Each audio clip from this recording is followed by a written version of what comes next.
Welcome back to MOTOBLADE, guys. Today we're taking a ride on the Indian Chieftain Dark Horse. What's up, dudes? Nice. This is the 3-year anniversary of this bike. It's her 3rd birthday. Actually, I don't know what day she was made, but it's the 3rd anniversary of the day I brought her home from the dealership. So after 3 years, I'm going to give you guys my thoughts on this bike. Do I like it? Is it still worth it? What do I think about it after owning it for 3 years and putting almost 11,500 miles on it? Well, let's get started.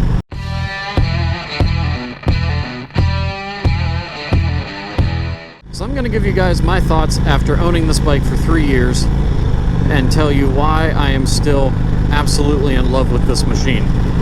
Number one, the storage on this bike.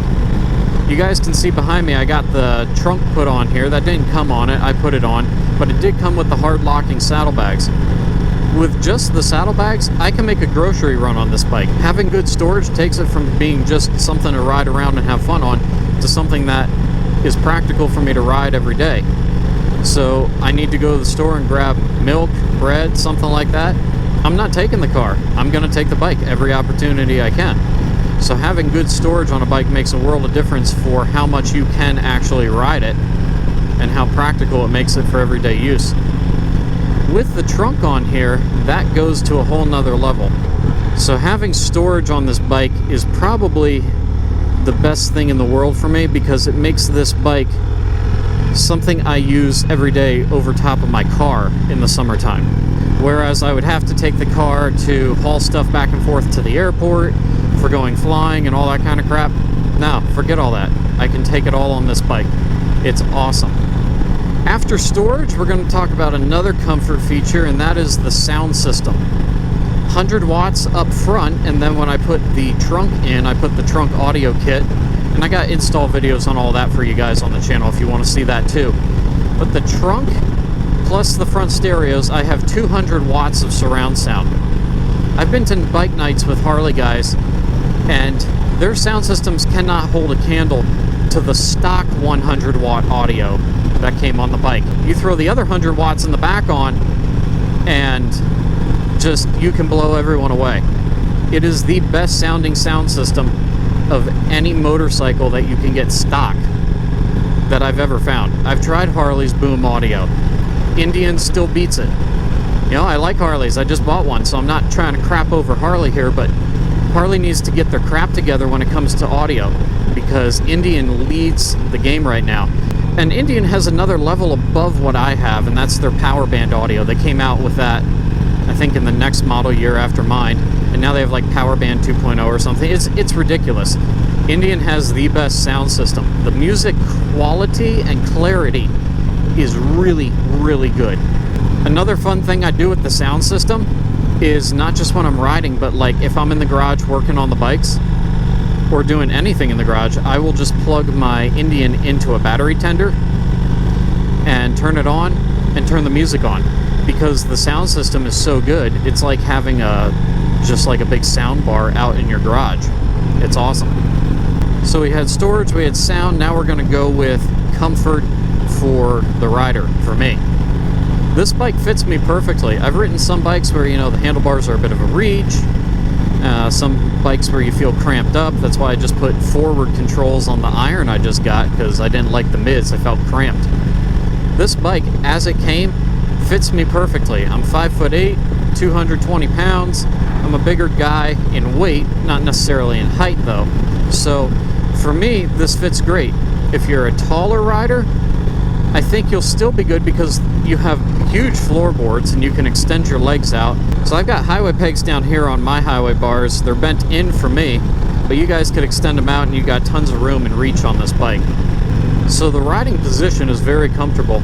Another thing that's comfortable about this bike is when I bought it, I kept the stock seat for, about a year and a half. And that was okay. It was not the greatest thing in the world, but it was definitely the most comfortable stock seat that I had ever had come on a bike. But I did end up upgrading to a Saddleman seat. Again, videos to all that stuff, reviews and installs on the channel for you guys. I'm sure most of you have seen it. But the Saddleman seat on here just makes a world of difference. Now I've got a backrest. I don't know if you guys can see it behind me there if I lean forward and tuck. I got a backrest, heated Saddleman seat. It's like riding in a friggin' Lazy Boy. I mean, you turn the heat on in the seat when it's cold in the morning, or if it's a little wet from mist or dew or rain. You just turn the seat heat on, dries it right off, warms it up. Oh man, it's great. And the Saddleman seat with their gel core tech just dampens out any other vibrations that you would have in the bike.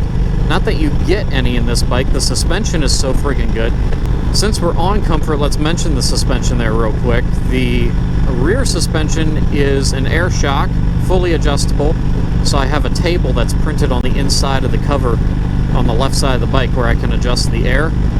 And that air ride suspension, you know, depending on what you got on here for weight for the trunk, for your passenger, if you're riding with two up, you know, it gives you the right amount to dial in there. And they include the, what do you call it, the pressure hose. Wow, I just had a brain fart. I can't think what that was.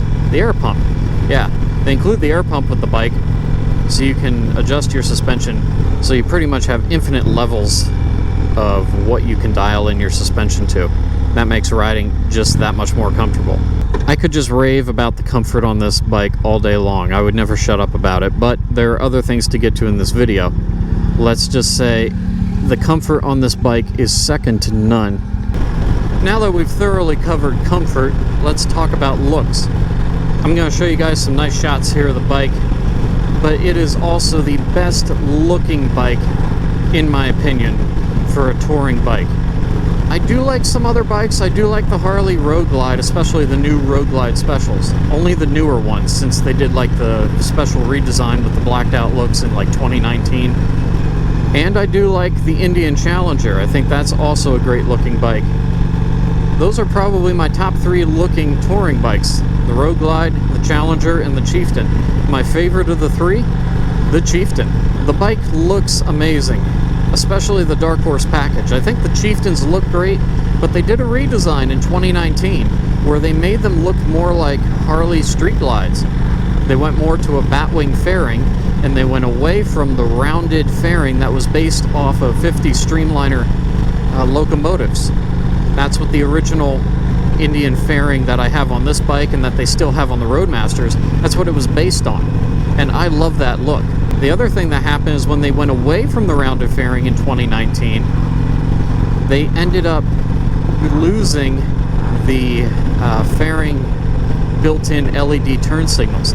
So they moved the turn signals down, and I don't like that look either. I like them integrated up into the fairing. I think it gives a really cool streamlined look.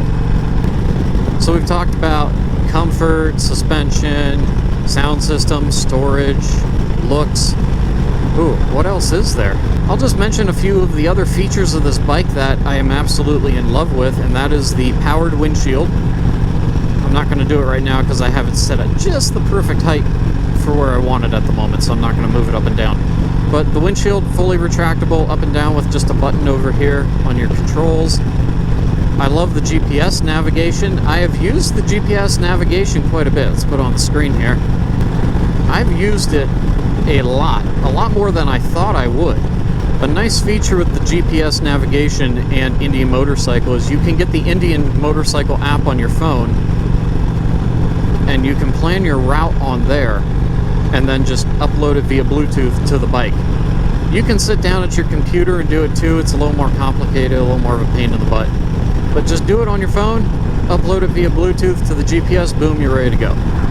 And the GPS will also speak to you, give you turn-by-turn navigation. You also have some voice command and voice controls that you can dictate with the system. But the GPS is great. The screen is fantastic. It's 7 inches. I think Harley's biggest one they have now is 6.8. So, you know, it's pretty close. Not that big a deal. 0.2 inches doesn't make that much difference when you're riding and you're sitting this far away from it anyway. But the 7-inch screen really is nice. It's got adaptive lighting, so right now we went in through a bit of a darker area here in the shade. It turned the screen brightness down. When we roll into a brighter area up here, the screen brightness will come back up. It's very easy to read. So right now it's taking full sunlight, and I don't know how it really shows up on the video for you guys, but it's very bright, very easy for me to read in direct sunlight. It's got a flat finish, not a gloss one, so it doesn't glare. and you can read it just perfectly. The last thing I'm going to mention is power. The Chieftain Dark Horse is powered by the award-winning 111 Thunderstroke engine from Indian. It's an air-cooled engine. I do have an oil cooler that came standard on the front of the bike. I have never had a single overheating issue with this bike. It's got great power, great throttle response. It's very smooth.